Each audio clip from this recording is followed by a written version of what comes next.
पूरी खबर भारत सरकार के लिए है कि इटली के अंदर 3 भारतीय शिप्स को डिटेन कर लिया गया है, जिसके अंदर अभी ऑलमोस्ट कंफर्मेशन के साथ खबर आ रही है कि उसके अंदर वेपन ग्रेड मटेरियल था जो इजराइल जा रहा था। युद्ध में किसका पक्ष रहे। तो इस चक्कर में भारत पहली बार प्रेप हुआ है जो उसकी जो ईरान से शताब्दियों पुराने जो रिश्ते थे, सांस्कृतिक और दूसरे तरह के रिश्ते, उसके चलते दूरियां पनपी और उन दूरियों को बढ़ाने में भारत की सरकार ने तेल में आग में घी डालने का काम किया। युद्ध खत्म होने दीजिए, मैं गारंटी के साथ कह सकता हूं, जो मुझे मेरे अंदर के सूत्र बता रहे हैं इस टाइम, कि ईरान के सूत्र की 2 साल के अंदर एटम बम भी तैयार होगा और आईसीबीएम भी तैयार होगा, जो यहां से कैलिफोर्निया भी हिट करेगा साहब, और न्यूयॉर्क भी हिट करेगा। क्योंकि कहते हैं ना, समरत को नहीं दोष गोसाई। तो ईरान दूसरा एक नॉर्थ कोरिया बन के निकलेगा इस जंग में से, ये उसके लेसन हैं। तो ये एक बड़ी चोट दी विचारों के मंच पर आकर अब्बास अरागची ने, और अमेरिका को बताने की कोशिश की कि तुम्हारी तो कोई जड़ ही नहीं है, हमारी जड़ें हैं 7,000 साल पुरानी। कि इस युद्ध से 35 दिन में जितना नुकसान भारत का हुआ है उससे 2 गुना फायदा चीन का हुआ है, क्योंकि चीन ने बड़ी समझदारी से इस युद्ध में अपनी भूमिका को, अपने किरदार को तय किया। लेकिन अंदर से हमारी सरकार ईरान के साथ नहीं है, और ये एक सबसे अच्छी खबर है एक्चुअली देखा जाए तो चीन के लिए, क्योंकि चीन को बैठे बैठाए प्लेटर के ऊपर चबार भी मिल रहा है, और चीन को बैठे बैठाए एक ऐसा मौका मिल रहा है जिसके द्वारा उसने ये साबित किया कि मैं तुम्हारा सच्चा दोस्त हूं, भारत तुम्हारा सच्चा दोस्त नहीं है। एक चीज के ऊपर तो सारी दुनिया ने हथियार डाल दिए हैं कि होर्मुज को खुलवाना संभव नहीं है, तब तक नहीं खुलेगा जब तक ईरान नहीं चाहेगा। और अगर ईरान कहेगा कि मैं टोल टैक्स लूंगा, तो फिर दुनिया की कोई ताकत उसको रोक नहीं पाएगी। अगर अमेरिका जैसी ताकत उसको रोकने में असमर्थ है। अब्बास अरागची का एक बयान आता है कि कहता है 7,000 साल पुरानी सभ्यता को आप पाषाण युग में भेजना चाहते हो। बोलते हमारे यहां तो ना जाने कितने लोग आए और कितने चले गए। अलेक्जेंडर भी आया था, वो भी आकर चला गया, और उसके अलावा भी कितने लोग आए हैं। हम तो 7,000 साल से यहां पर हैं। अमेरिका को और अमेरिका की जनता को समझना होगा। उनका कहना था कि ईरान एक देश नहीं है, ईरान एक सिविलाइजेशन है। आप एक सिविलाइजेशन को नष्ट करने की बात कर रहे हो। हमारा एक इतिहास है, हमारी एक विरासत है, हमारी एक संस्कृति है, हमारी एक सोच है, हमारा एक विचार है, और एक पढ़ी लिखी ये फारस की जो संस्कृति है। जबकि आप मुश्किल से 250 साल पुराने हो, आपकी ना कोई विरासत है, ना कोई संस्कृति है, ना कोई सोच है, ना कोई विचार है। तो ये एक बड़ी चोट दी विचारों के मंच पर आकर अब्बास अरागची ने, और अमेरिका को बताने की कोशिश की कि तुम्हारी तो कोई जड़ ही नहीं है, हमारी जड़ें हैं 7,000 साल पुरानी। बाकी रहा जाए जो हमारा इकोनॉमिक क्वैगमायर है, यानी कि आर्थिक जो दलदल है जिसमें हम सभी फंसे हुए हैं, उसमें से निकलने के प्रयास तो सबके द्वारा हो रहे हैं। लेकिन ऐसा लगता है कि एक चीज के ऊपर तो सारी दुनिया ने हथियार डाल दिए हैं कि होर्मुज को खुलवाना संभव नहीं है, तब तक नहीं खुलेगा जब तक ईरान नहीं चाहेगा। और अगर ईरान कहेगा कि मैं टोल टैक्स लूंगा, तो फिर दुनिया की कोई ताकत उसको रोक नहीं पाएगी। अगर अमेरिका जैसी ताकत उसको रोकने में असमर्थ है, आप समझ सकते हो कि फिर अब ब्रिटेन ने 30 देशों की मीटिंग बुलाई है और वो आपस में बातचीत करने के लिए, उसमें से भी कुछ निकलेगा। मुझे इसमें काफी संशय की स्थिति है। इस बीच में एक बुरी खबर भारत सरकार के लिए है कि इटली के अंदर 3 भारतीय शिप्स को डिटेन कर लिया गया है, जिसके अंदर अभी ऑलमोस्ट कंफर्मेशन के साथ खबर आ रही है कि उसके अंदर वेपन ग्रेड मटेरियल था जो इजराइल जा रहा था। और जब उनको इंफॉर्मेशन मिली तो तीनों शिप्स को डिटेन कर लिया गया है वहां पर। और ये खबर ईरान में भी पहुंची, और ईरान को पता लग गया है कि पर्दे के पीछे भारत एक्टिवली ईरान को, इजराइल को मटेरियल सपोर्ट भी कर रहा है। ये शायद इंटरनेशनल नॉर्म्स के खिलाफ है, क्योंकि जब भी कॉन्फ्लिक्ट होता है तो जो वैरिंग पार्टीज होती हैं उनको माल और मटेरियल वगैरह की सप्लाई नहीं की जाती है, ताकि युद्ध को रोका जा सके। ये एक इंटरनेशनल एक एक्सेप्टेंस है इस नॉर्म की एक्चुअली देखा जाए तो। लेकिन भारत की ओर से जब मोदी जी ने लास्ट टाइम शायद 2 हफ्ते पहले या 10 दिन पहले जब नेतन्याहू को फोन किया था, उससे कहा था कि हम इजराइल की जनता के साथ खड़े हैं, इजराइल के साथ मजबूती के साथ खड़े हैं, तो वहां से इस बात का आभास हो गया था कि भारत ने ईरान को त्यागा हुआ है। लेकिन ऊपर से कभी कभी भारत दिखाता कि नहीं नहीं मैं ईरान के साथ हूं, हमारा सिविलाइजेशनल कॉन्टैक्ट है, लेकिन अंदर से हमारी सरकार ईरान के साथ नहीं है। और ये एक सबसे अच्छी खबर है एक्चुअली देखा जाए तो चीन के लिए, क्योंकि चीन को बैठे बैठाए प्लेटर के ऊपर चबार भी मिल रहा है, और चीन को बैठे बैठाए एक ऐसा मौका मिल रहा है जिसके द्वारा उसने ये साबित किया कि मैं तुम्हारा सच्चा दोस्त हूं, भारत तुम्हारा सच्चा दोस्त नहीं है। एक और बड़ी आज की मुख्य खबर है जिसमें कि शॉकिंग था, जिसमें बताया जा रहा है कि ईरान का तेल भारत आ रहा है।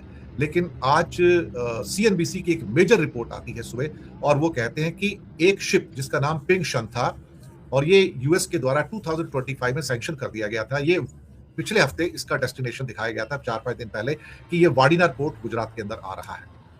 और इसके साथ ही ये बताया जा रहा है, अब लेटेस्ट जो उसकी लोकेशन है ये गुजरात वाडीनार की नहीं है, now it is reaching near China, actually it has been diverted from India to back to China. क्या इसके पीछे भी यही रीजन हो सकते हैं कि जहां पर भारत इजराइल को कुछ वेपन ग्रेड मटेरियल देने की कोशिश कर रहा है, और हो सकता है ईरान की जो सरकार अब्बास अरागची की, मसूद पेजेशन की है, वो थोड़े से मॉडरेट है भारत के प्रति, लेकिन आईआरजीसी के अंदर उतना मॉडरेशन इंडिया के लिए नहीं मिलेगा, क्योंकि उनकी एक पॉलिसी बड़ी क्लियर आज की डेट में, टिट फॉर टैट जो है, और वो किसी से छुपाते भी नहीं है। मसला अब काफी बड़ा होता चला जा रहा है। भारत ने ईरान से अपने आप को डिस्टेंस किया, भले ही हमारी फॉरेन मिनिस्ट्री या जयशंकर बाबू कुछ ऊपर से आके ना कहें, लेकिन अंदर से जिस ढंग का अमेरिका और इसराइल को सपोर्ट दिया जा रहा है, वो एक तरफा सपोर्ट इसलिए कहा जाएगा कि जहां भारत की जनता अधिकतर ईरान के साथ खड़ी है, भारत की सरकार अधिकतर इसराइल और अमेरिका के साथ खड़ी है। ये डायमेट्रिकली अपोजिट एक तरह से डायमेंशन हमारे सामने निकल कर आती हैं। बातचीत करने के लिए हमारे साथ राकेश अचल जी, प्रफुल्ल कोलख्यान, सुरेंद्र दुबे जी, आप सबका स्वागत है। और दर्शक मित्रों, ये सभी वरिष्ठ पत्रकार ही नहीं, बड़े हिंदुस्तान के बेहतरीन एनालिस्ट भी हैं। इन्हें सुनना ही अपने आप में बड़े फख्र की बात है, क्योंकि इनको सुनने के बाद हमें महत्वपूर्ण बिंदु मिलते हैं और उस समझ का एहसास होता है जो ये विभिन्न विषयों के बारे में रखते हैं, या जो अपने अनुभव के द्वारा उसको हमारे सामने लेकर आते हैं। तो आप सबका स्वागत करते हुए, साथ में दर्शकों को भी स्वागत करते हुए, सबसे पहले अचल जी मैं आपको आमंत्रित करता हूं कि भारत भी एक इकोनॉमिक क्वैगमार में फंस चुका है, दलदल में फंस चुका है। हिंदुस्तान को समझ नहीं आ रहा कि हमें क्या करना है, क्योंकि हमारे पास कोई प्लान बी प्लान सी था ही नहीं। हम तो गोल्डी लॉक सिस्टम में जा रहे थे, घोषित कर दिया गया था, हमारे लिए तो एक आदर्श स्थिति है, टैक्सेस अच्छे हैं, कीमतें कम है, क्रूड की कीमतें कम है। अब जब अचानक से चीजें निकल कर आई, तो आप क्या कर रहे थे? इस बीच में एक बड़ा अच्छा एक स्टेटमेंट आया आनंद रंगानाथन का, जो कि नॉर्मली आप टीवी पे उनको आप देखते हैं, और उनका हार्ड हिटिंग स्टेटमेंट बीजेपी को बड़ा दुखदाई लगा। हालांकि वो एक किस्म से बीजेपी के और मोदी के बड़े सपोर्टर भी हैं। आनंद रंगानाथन कहते हैं कि आपने 10 रुपए पेट्रोल के ऊपर कम किए, लेकिन वो कंपनियों के लिए कम किए हैं, और आप ये एहसान जता रहे हैं जनता को कि हमने आपका अभी तक ये सो कॉल्ड उसके अपना प्राइसेस बढ़ाए नहीं है। कहता है पिछले 11 साल से मोदी सरकार के ऊपर जो वर्ड यूज किया उन्होंने, वो शायद किसी को भी चोट कर सकता है। उनका कह रहा था कि आप 11 साल से पॉन्जी स्कीम चला रहे हैं, पॉन्जी स्कीम, कि आपको $20 का तेल मिला, $30 का तेल मिला, $40 का तेल मिला, लेकिन आपने हम सबको 100 रुपए में बेचा उसको, और आपने उसमें अथाह मुनाफा कमाया। आपने 11 साल से पॉन्जी स्कीम चलाई और भारत के लोगों से कहा don't say thank you to Modi. अगर वो 10 रुपए कम किए वहां पे कंपनियों के लिए भी, कहता है don't say thank you to Modi. कहता है इतना पैसा आप कमा चुके हैं पिछले 11 सालों के अंदर, ये वापस करने का वक्त आया। You have no right to whatsoever to charge from the people when you have minted money through a Ponzi scheme, जहां $20, $30, $40, और पिछले तो कई सालों से यूक्रेन युद्ध के बाद $50 पे इनको रशिया से तेल मिलता आया है। तो आपने कभी वो फायदा जनता को नहीं दिया। You should not now charge the people exorbitantly, ये उनका भी कहना है। तो ये बीजेपी को बहुत चुभ रहा है कि पॉन्जी स्कीम चलाई है सरकार ने, वास्तव में पॉन्जी स्कीम थी। 50 लाख करोड़ कमाए साहब तेल से सिर्फ केंद्र सरकार ने, और कम से कम नहीं तो इसके मुकाबले 40 लाख करोड़ के राज्य सरकारों ने कमाए हैं। यानी कि ऑलमोस्ट आप सोचिए तो 100 लाख करोड़ की कमाई इनने मिलकर हम जनता से कर ली साहब, लूट लिया हमको। सस्ता पेट्रोल, सस्ता डीजल, 20 रुपए का गेट प्राइस, 30 रुपए का गेट प्राइस, हम 105 रुपए मुंबई में खरीदते रहे। लोग 105, अलग अलग शहरों में अलग अलग रेट थे। मध्य प्रदेश में काफी महंगा, वो भी 104, 105, 110 में खरीदते रहे। तो बड़ा अच्छा नाम दिया कि what Modi was running was a Ponzi scheme. Rakesh अचल जी, स्थितियां बड़ी भयंकर है। आपकी पहला कमेंट, मेरी पृष्ठभूमि लंबी हो गई है, मैं माफी चाहूंगा। धन्यवाद वोरा जी। पृष्ठभूमि लंबी ना होती तो हमारे दर्शकों को ये बात समझ में भी ना आती कि खाड़ी का जो युद्ध आज 35वें दिन में प्रवेश कर गया है, वो युद्ध अब भारत के लिए सबसे बड़ा संकट हो गया है। भारत और भारत जैसे दूसरे छोटे देश जो ये तय नहीं कर पाए कि वो इस युद्ध में, धर्म युद्ध में, ये धर्म युद्ध है एक तरह का, क्योंकि एक तरफ यहूदी है और दूसरी तरफ हमारे ये फारस के लोग हैं, संस्कृतियां अलग अलग हैं। इस धर्म युद्ध में किसका पक्ष रहे? तो इस चक्कर में भारत पहली बार प्रेप हुआ है जो उसकी जो ईरान से शताब्दियों पुराने जो रिश्ते थे, सांस्कृतिक और दूसरे तरह के रिश्ते, उसके चलते दूरियां बन पी, और उन दूरियों को बढ़ाने में भारत की सरकार ने तेल में, आग में घी डालने का काम किया। अभी तक ईरान के सरकार के जो भी इस समय कर्णधार है मौजूदा, वो अक्सर ये कहते रहे कि भारत की जनता ने जिस ढंग से इस युद्ध में अपनी सिंपैथी, अपनी सहानुभूति ईरान के प्रति दर्शाई है, उसके लिए वो कृतज्ञ है। लेकिन भारत की सरकार इस कृतज्ञता को मिट्टी में तब मिला देती है जब उसके 3 जहाज इजराइल के लिए रक्षा उत्पादक सामग्री के लिए ले जाते हुए पकड़े जाते हैं। तो ये स्थिति ये वही हो गई है कि ये सरकार बनी ही लूट के लिए है, और इसका कोई राजधर्म नहीं है। ये जनता को भी लूट रही है, ये अपने दोस्तों को, पुराने दोस्तों को भी लूट रही है, और ये बेरहमी के साथ अपना काम कर रहे हैं। स्थिति ये आ गई है कि इन 35 दिनों में भारत की अर्थव्यवस्था जितना नीचे जा सकती थी उतनी पिछले 25 साल में, बल्कि जो पहले एक दौर मंदी का आया था 90 के पहले, उसमें भी नहीं गई थी। अब तो स्थिति ये हो गई है कि कल क्या होगा ये न सरकार को पता है, न हमारे प्रधानमंत्री को पता है, और न हमारी किसी नौकरशाही को पता है। कल के बारे में कोई कुछ नहीं कह सकता। तो ऐसी बुरी स्थिति सिर्फ इसलिए बनी क्योंकि हम अपनी विदेश नीति और कूटनीति का मतलब ही नहीं समझ पाए। आपातकाल में जो मित्रता की परीक्षा होती है वो उसमें हम एक तरह से अनुत्तीर्ण हो गए। हमें इजराइल से पहले ईरान की तरफ देखना था, लेकिन हम तमाम परिस्थितियां जो बनी हैं, फाइलें बनी हैं, सबके चलते इजराइल के साथ खड़े हैं। पहले अमेरिका, फिर इजराइल, और अब दुनिया में हमारा तीसरा कोई साथी रह नहीं गया है। स्थिति ये हो गई है कि आपने चाबहार का जिक्र किया है कि इस युद्ध से 35 दिन में जितना नुकसान भारत का हुआ है उससे 2 गुना फायदा चीन का हुआ है, क्योंकि चीन ने बड़ी समझदारी से इस युद्ध में अपनी भूमिका को, अपने किरदार को तय किया और उसका फायदा उसे मिल रहा है। लेकिन भारत गफलत में, लगातार गफलत में, कल की रात तक गफलत में था। अभी तक वो ये मानने के लिए तैयार नहीं है कि इस युद्ध की वजह से भारत की अर्थव्यवस्था तार-तार हो रही है और रुपए की गिरती कीमत को कोई चिंता नहीं। उन्होंने कहा अरे आरबीआई ने पैसा डाल तो दिया, देखिए अब एक दिन में कितना बढ़ गया, कितने पैसे बढ़ गए। तो ये जो एक तरह का जो नाटक कर रहे हैं और जो जनता को बेवकूफ बनाने की कोशिश कर रहे हैं, उसका खामियाजा दरअसल सरकार को तो कुछ भुगतना नहीं है। तो वही है, बिना झोली के फकीर नहीं चल देंगे कह के लूट लाट दिया है। तो जो फौजी स्कीम आपने बताई, और तो ऐसे भ्रम अब लगातार टूट रहे हैं लोगों के। एक रंगनाथन ही नहीं, एक वो मधु किश्वर होती हैं, वो मोदी जी की बड़ी प्रशंसक हुआ करती थी, उनका भ्रम भी टूट गया।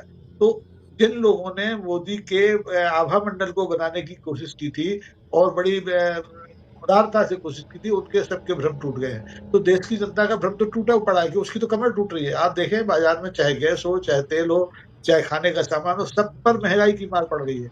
लेकिन सरकार मानने के लिए तैयार नहीं है। सरकार कह रही नहीं सब कुछ ठीक ठाक है। तो ऐसे में जब लूट मार की सरकार सुधरने को राजी नहीं है, तो अब तो केवल भगवान ही मालिक है इस देश का, क्योंकि बुरी तरह से ट्रैप हुई हमारी जो अर्थव्यवस्था है इस युद्ध में। उसका एकमात्र अगर कोई जिम्मेदार है तो वो इस देश के प्रधानमंत्री है, क्योंकि सरकार में बैठी नौकरशाही फैसले नहीं करती है, फैसले प्रधानमंत्री करते हैं और प्रधानमंत्री की पूंछ पर किसी का पैर रखा हुआ है। ये कई बार प्रमाणित हो चुका है। अन्यथा संसद में आप जब सर्वदलीय बैठक की बात करते हैं, आयोजित कर देते हैं, खुद गायब हो जाते हैं। आपकी जिम्मेदारी कहीं आयद ही नहीं हो रही है किसी चीज पर। तो मुझे नहीं लगता है कि आने वाले जो दिन हैं वो भारत की जनता के लिए बहुत अच्छे होने वाले हैं। जैसे-जैसे ये समस्याएं बढ़ रही हैं, अब ये इटली में 3 जहाज पकड़ लिए, तो इससे तो संबंध जो थोड़ा बहुत गुंजाइश बची भी थी ईरान से बातचीत की, मुझे लगता है फिर से वो खराब हो जाएगी। और रहा सवाल पाषाण युग में जाने का, अमेरिका की धमकी का, तो मुझे नहीं लगता कि अब हम पाषाण युग में वापस लौटेंगे। क्यों? अब हम परमाणु युग में हैं और अगर अमेरिका ज़्यादा दादागिरी दिखाएगा तो फिर हम विनाश की उसी दहलीज पर पहुंच जाएंगे जहां 1945 में हम पहुंचे थे और बड़ी मुश्किल से 80 साल हमने शांति के साथ खींचे हैं। तो देखना पड़ेगा कि सरकार अभी भी समझ रही है इस वस्तु स्थिति को कि नहीं समझ रही है, या इसको बुद्धि आएगी ही नहीं और ये इसी तरह पूरे देश के भविष्य को, देश की जनता के भविष्य को मिट्टी में मिला के मारेगी। जी प्रफुल्ल जी, आपने राकेश जी की बात सुन ली और बहुत सारी चीजें हो रही हैं। इस टाइम कॉम्प्लेक्सिटी तो बढ़ चुकी है। अब कौन सा धागा किस धागे के साथ जुड़ रहा है नहीं पता, कौन सा टूट रहा है ये भी नहीं पता। पर ये एक बात कंफर्मेशन के साथ नजर आ रही है कि ये जंग अनएंडिंग है। अब यहां पर कोई अंत नजर नहीं आ रहा है इसका। और कंट्रोलिंग अथॉरिटी तो ना अब्बास अरागची है, ना मसूद पेजेश्किन है, वो सिर्फ और सिर्फ IRGC है, उसी का राज है। अब किसी को अच्छा लगे या बुरा लगे, दुनिया में 4-5 मुल्क थे जिनके ऊपर अमेरिका अपना हक जमाना चाहता था, तेल के माध्यम से या किसी और माध्यम से। लीबिया था, वेनेजुएला था, ईरान था, सीरिया था। इनको तोड़ दिया। एक ही मुल्क बचा जिसके ऊपर इसने क्या कहते हैं कि अटैक नहीं किया, उसका नाम था नॉर्थ कोरिया, क्योंकि उसके पास एक डेटरेंट था, न्यूक्लियर अम्ब्रेला था उसके पास। तो अब ईरान के लोगों को भी समझ आना शुरू हो गया कि भीख मांगने से कुछ नहीं होगा। बार बार कहने से कि हम शांति प्रिय हैं, शांति प्रिय, हम एटम बम नहीं बनाएंगे, तो अटैक होते ही रहते हैं। युद्ध खत्म होने दीजिए। मैं गारंटी के साथ कह सकता हूं, जो मुझे मेरे अंदर के सूत्र बता रहे हैं इस टाइम, कि ईरान के सूत्र की 2 साल के अंदर एटम बम भी तैयार होगा और ICBM भी तैयार होगा, जो यहां से कैलिफोर्निया भी हिट करेगा साहब, और न्यूयॉर्क भी हिट करेगा। क्योंकि कहते हैं ना, समरथ को नहीं दोष गोसाई। तो ईरान दूसरा एक नॉर्थ कोरिया बन के निकलेगा इस जंग में से। ये उसके लेसन हैं। And now they will not have any shame in declaring it. Once they declare it, then they say we will use it also, like Kim Jong Un also threatens every time.